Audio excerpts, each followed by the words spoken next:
Assalamualaikum warahmatullahi wabarakatuh.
Alhamdulillah,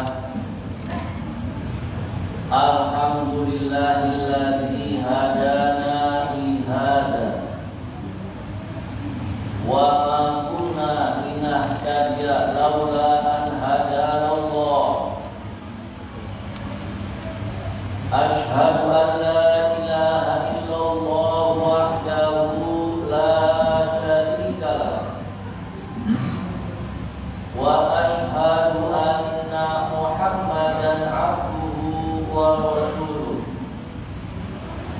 Allahumma shalli wa sallim ala sayyidina wa habibina wa syafiina wa maulana Muhammadin wa ala alihi wa sahbihi ajma'in. Amma ba'du fa ya ibadallah, ittaqullaha haqqa tuqatih wa la tamutunna illa wa antum muslimun. Wa qala Allah ta'ala fi kitabihil karim wa huwa asdaqul qailin. A'udzu billahi minasy syaithanir rajim. Bismillahirrahmanirrahim.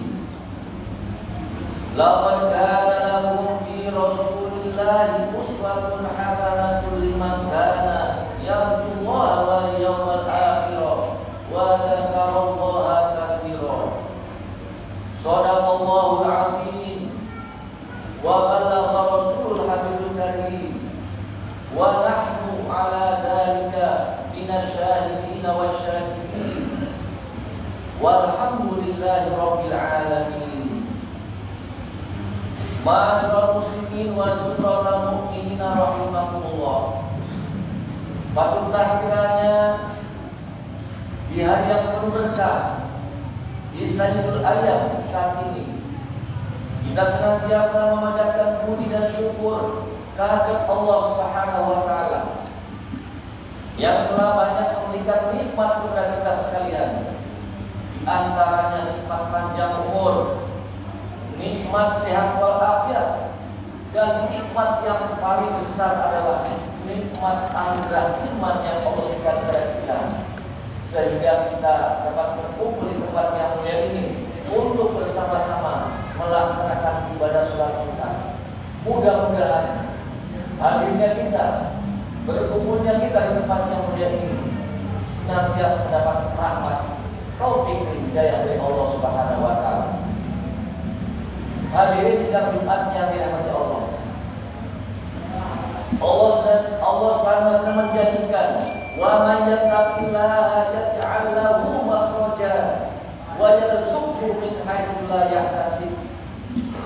Siapa orang yang senantiasa taat dan patuh melaksanakan perintah Allah dan meninggalkan larangannya, yaj'al lahu makhraja, niscaya segala urusannya akan dimudahkan oleh Allah Subhanahu wa taala.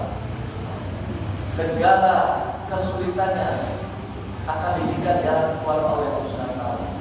Dan ketika menghadapi kesukaran, problem dalam hidup ini, Allah senantiasa akan memberikan solusinya.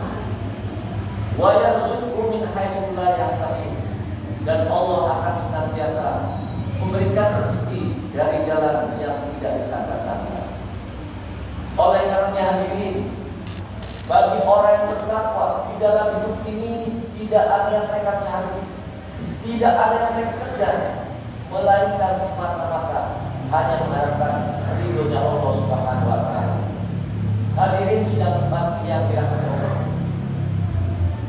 Perjalanan waktu begitu cepat, peredaran masa begitu pesat, tanpa terasa. Hari ini kita tepat tanggal 12 Rabiul Awal 1440 Hijriah, mengingatkan pada perjuangan manusia yang paling mulia, manusia yang paling agung, manusia yang paling luhur akhlaknya, Nabi kita Nabi Muhammad Sallallahu Alaihi Wasallam, di mana dalam waktu kurang lebih hanya 23 tahun, 13 tahun di Mekah, 10 tahun di Madinah, mampu merubah masyarakat yang semula penuh permusuhan, selalu terjadi peperangan, selalu terjadi pertumpahan darah. Begitu hadiran kita menjadi masyarakat yang adil dan makmur, masyarakat yang penuh bahagia, masyarakat yang sejahtera, masyarakat yang penuh kasih sayang, sehingga dikenal dengan badatun, thayyibatun, warahmatullahi negeri yang gemah limpah Nabi, masyarakatnya santun, masyarakatnya penuh dengan kasih sayang. Lalu ketika para nabi bertanya kepada Siti Aisyah, "Wahai Ummul Mukminin, apa sesungguhnya kunci keberhasilan Rasulullah dalam dakwah ini?" Maka dijawab, kuncinya adalah akhlaknya yang agung. Lalu akhlak Rasulullah adalah akhlak Rasulullah Al-Quran yang tidak sekedar dipelajari, tidak sekedar dipahami, diamalkan dalam kehidupan sehari-hari. Maka itulah akhlak Rasulullah. Rasulullah adalah Al-Quran yang berjalan. Bagaimana Al-Quran mengatur tata hidup manusia dalam berumah tangga, mengatur dalam bernegara, mengatur dalam berbisnis, mengatur segala aspek kehidupan. Oleh karena itu, pada momen yang berbahagia ini kita ambil hikmahnya. Apa sesungguhnya kelebihan dari akhlak Rasulullah? Yang pertama, Rasulullah itu adalah manusia yang pemaaf, orang yang mudah memaafkan kepada orang lain. Ketika Rasulullah hijrah ke Taif dengan harapan di Taif ini bisa menyadarkan agama Islam, setelah di Mekah selalu dimusuhi, selalu dihina dan bersakit, berangkat Rasulullah dari kota Taif akan menyebarkan agama Islam.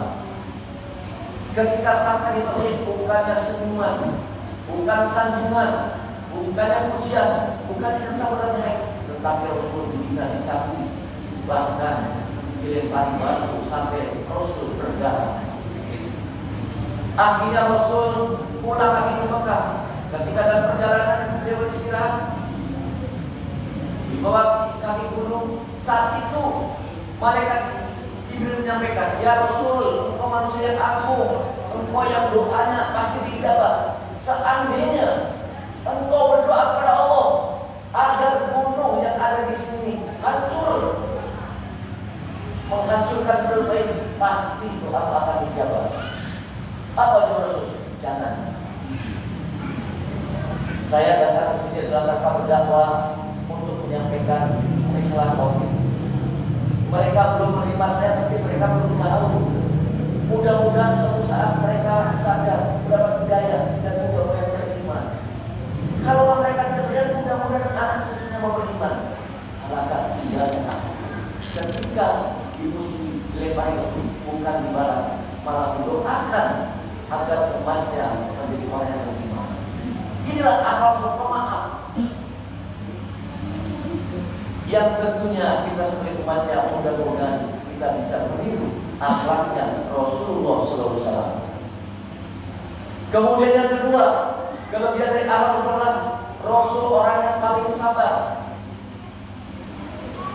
Ketika Rasulullah berperang dan saat itu dalam keadaan sudah menang, kemudian istirahat di bawah pohon kurma, dalam keadaan istirahat tiba-tiba datanglah pemuda Quraisy yang gagah berani sambil mencabut pedang dari sarungnya, mengacungkan di hadapan wajah Rasulullah. Ya Rasul, ya Muhammad, siapakah yang dapat menolongmu, yang dapat menyelamatkanmu dari urusan pedang ini?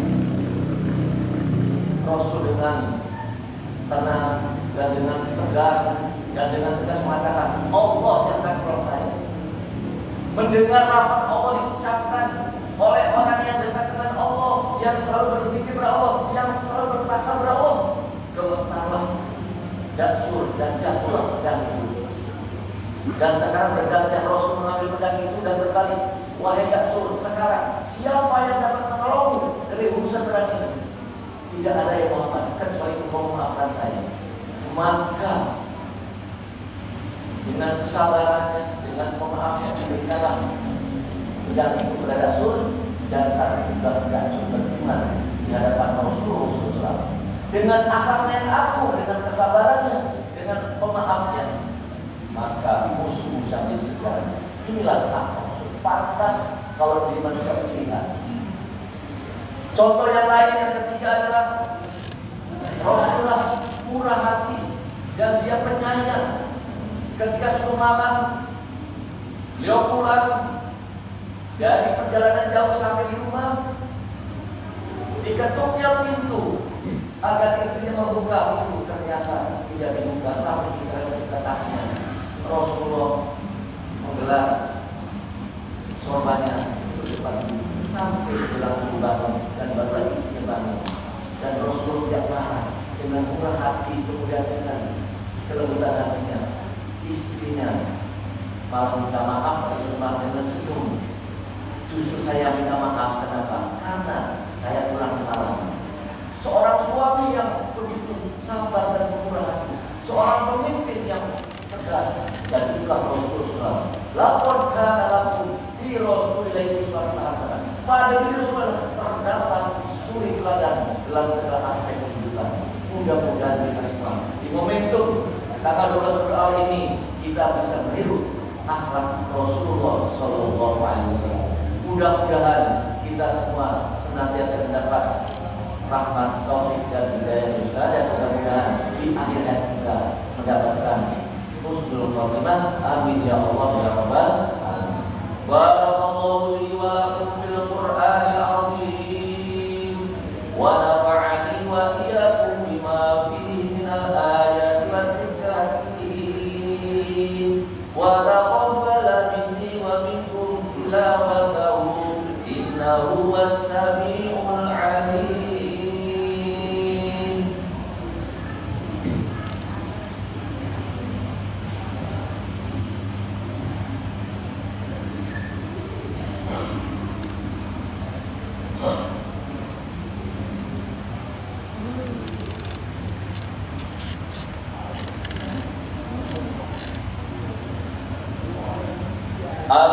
Alhamdulillah.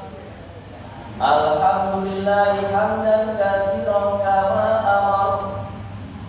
Asyhadu an la ilaha illallah wahdahu la syarika lah.